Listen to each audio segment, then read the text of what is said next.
Just over a week ago, I heard the musician Nick Cave speaking in an interview on RTE Radio 1.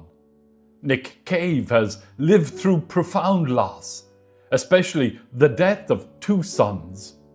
And he has spoken openly about how suffering changes a person. At one point, he said something very striking, that suffering, while terrible, can become an opening to the transcendent. In moments of deep pain, he suggested people begin to lean towards mystery, towards meaning, towards something beyond themselves. Life begins to feel deeper than what we can see.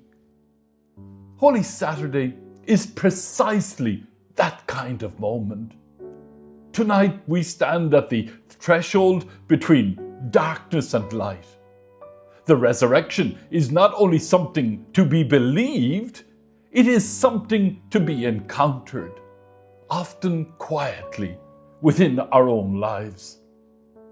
Thomas Merton spoke of resurrection as something already present, in silence, in prayer, in the hidden stirrings of grace. Not dramatic, but subtle, the slow emergence of light within darkness. Henry Nouwen described it in similar terms. Resurrection happens whenever love enters places of pain, whenever a wounded heart dares to hope again. The Gospel tonight reminds us that this mystery begins in fear.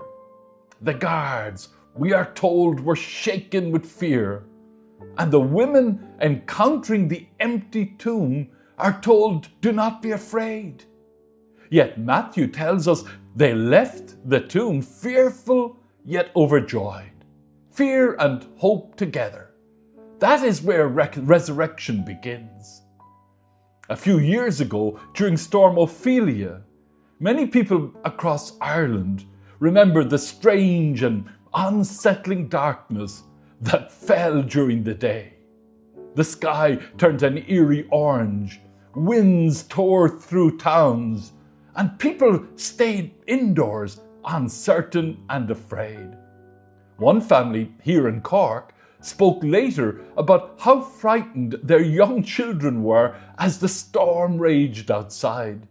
The noise, the darkness, the sense that something was not right, it shook them. But as the storm passed, something else happened. Neighbors began to check in on one another. Doors opened. People who barely spoke before were suddenly standing together, sharing stories, helping clear debris, making tea. One of the parents said afterwards, it was like the fear brought something good out of people.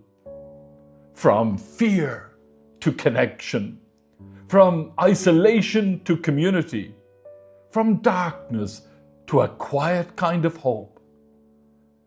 When I hear all that, I think of resurrection. Not the dramatic kind, the quiet kind. The kind that begins when fear does not have the final word.